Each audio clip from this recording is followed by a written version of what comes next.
Hello, hello, and welcome once again. J76NY here, episode number 30 of our douchebag playthrough. And my friends, it is time. We are at war. Officially at war with Rumburg. If you caught the last episode, that was pretty much what it was all about. We had a nasty little phone call with that yacht from the north, Beatrice Livingston. We told her what we thought. She went her way, and war was declared. We then had a pretty productive strategy meeting with our military heads. I'm comfortable with the chat strategy that we picked. We are going to go with the two-prong pincer movement approach and see what happens from there. Sneeze. There we go. Managed to hit the mute in time. So like I said, this is episode number 30, so let's get into the war. The war with Rumburg. I wonder how much time later. Like Swordland's burning ruins, or a couple days, maybe?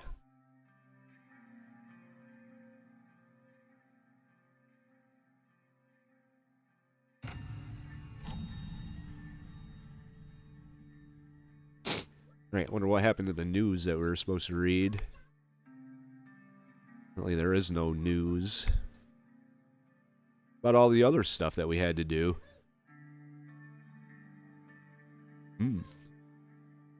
Alright, well.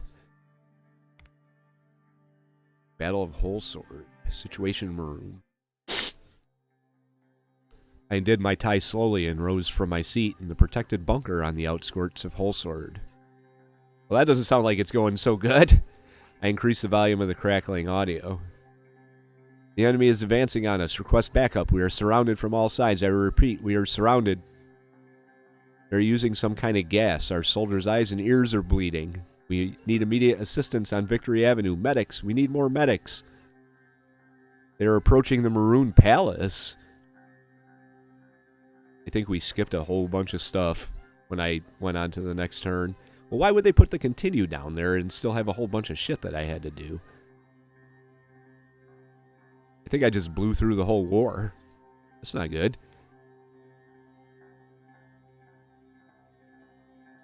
Okay, well, I guess, I don't know what to say. They're approaching the Maroon Palace. We must protect the President at all costs. Squad 6 will initiate the final charge while we barricade the palace. Please tell my wife I love her. Rusty Swordland. They're coming through the outer gates. They killed everyone. We surrendered our weapons, but they won't stop shooting. If there is a God, I beg you, please end this. Maybe this is like a dream. If there's anyone listening right now, please, the world needs to know what is going on. This is no longer a war. This is a massacre. Squad 2 out. I turned the radio off and swallowed hard. Nobody knew I wasn't at the palace, except for Ioesef. My Minister of Defense had sprung into action the moment Rumburg began strafing Whole Sword, smuggling me out of the palace into this remote bunker. Right now, he was monitoring communication in the adjoining room. I walked in and he saluted. The enemy is preparing to breach the palace. It's only a matter of time before they realize you're not there. What do you make of the situation? Don't worry, sir, unless they somehow got their hands on palace schematics, they don't know about the secret tunnel that leads here from the situation room.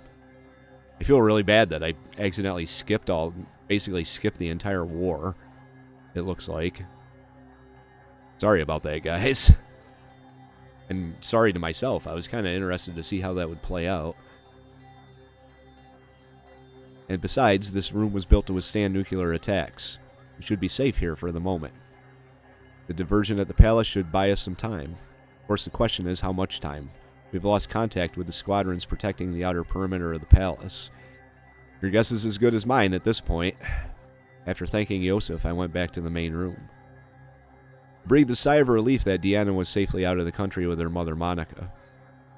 I'd taken our daughter and fled to a distant relative's house in Arcasia shortly after Frank. I think he's probably dead.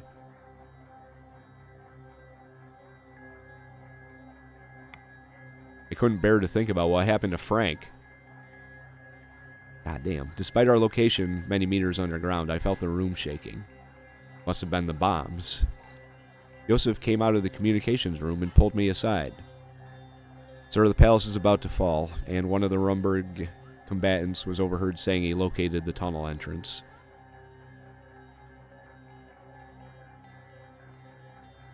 I order you to get us out of here immediately. I'm afraid that's not possible. They've got troops stationed in all the woods above. The only way to get out is through the palace or not at all. If I were you, I'd start saying my prayers, sir. Look around. Get comfortable. Because this room will be our grave. We'll barricade ourselves in and hope for the best. It's not like we have much of a choice. We sat and waited. Grim silence descended. Mr. President, I just wanted to say, Ioesef tightened his grip on his handgun. I'm sorry. I'm sorry for failing our country.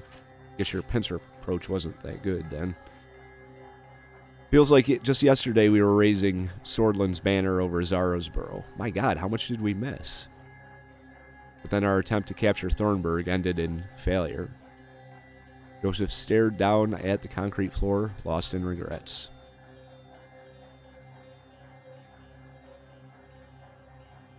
Mess is all your fault. He didn't reply. We sat down in opposite corners of the room. Half hour had passed, then an hour and a half. Suddenly, Ioesef stood bolt upright. Quiet. They're here. Get to the chopper! I could hear soldiers shouting on the other side of the heavy door, then a mechanical whirring sound.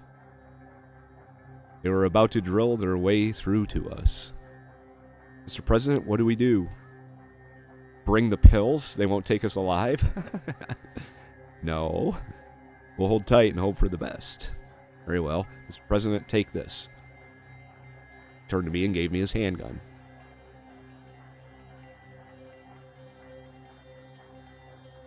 Ready? As ready as I can be. Ioesef and I turned the table on its side to create cover. The drill stopped and the door opened. Heavy footsteps filled the room. Man yelled in broken Swordish, "Hands up!" Ioesef held his hands up and stood up from behind the table. Gunshot rang out. Ioesef collapsed next to me in a pool of blood. God. The way to end this. He grabbed my shirt collar and spoke to me very softly. "Sorry, Mr. President." A Morgana West Corps. His head fell to the side, motionless. I can't believe I skipped the whole freaking war. Hector insists, I closed his eyes with my hand. Soldiers approached the table. I had no choice but to reveal myself. I stood up, and one of the men turned his rifle on me.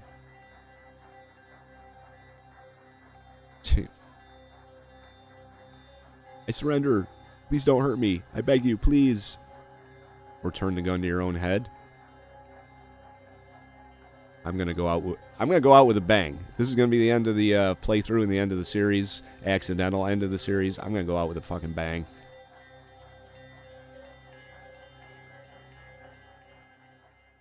And apparently that's it.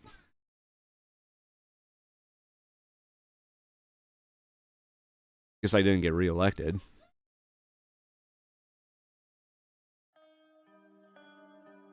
Yep. I am so sorry, guys. He pointed the gun at the soldier, a young man no more than Frank's age, unfairly asked to die for his country. Two more men burst in and started yelling at you to lower your weapon in broken Swordish. You pulled the trigger.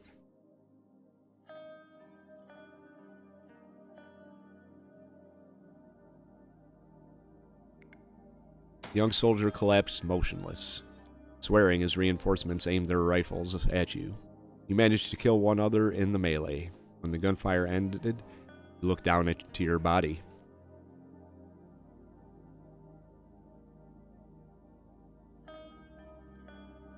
You reached into your pocket and pulled out a crumpled family photo.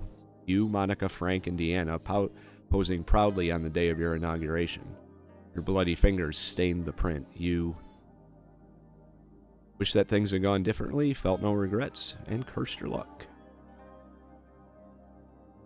Cursed your luck. I am so sorry, guys. You've been following the series along, and started to feel so tired you couldn't keep your eyes open. You decided to rest for just a moment. After taking a deep breath, you closed your eyes. And so Anton Rayne was no more. Lost the war against Rumburg. That's a Steam achievement.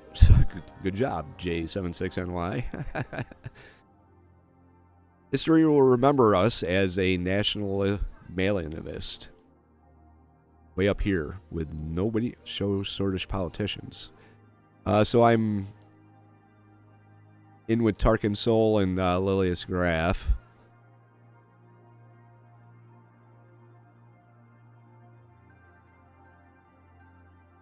Alright. Peter Vectorn, preceded by Ewald Alfonso, succeeded by Beatrice Livingston.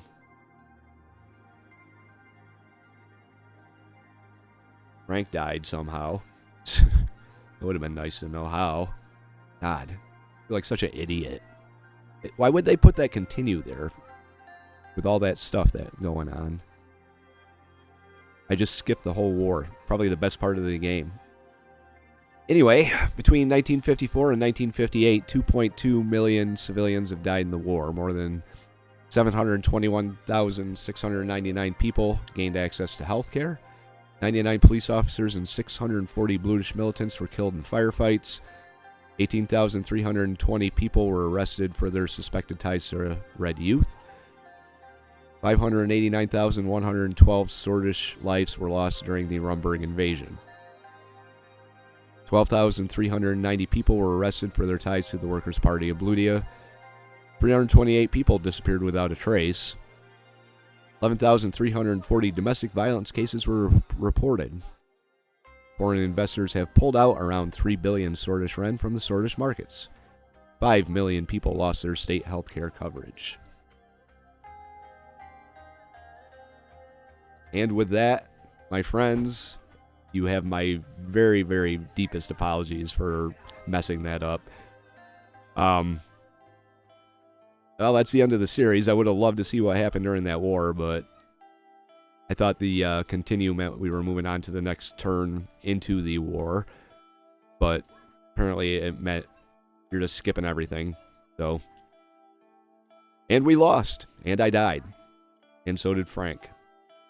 But that is that for our douchebag playthrough. Hell of a final episode, huh? Anyway, guys, I will definitely be bringing Suzerain back to the channel. They have the DLC coming out,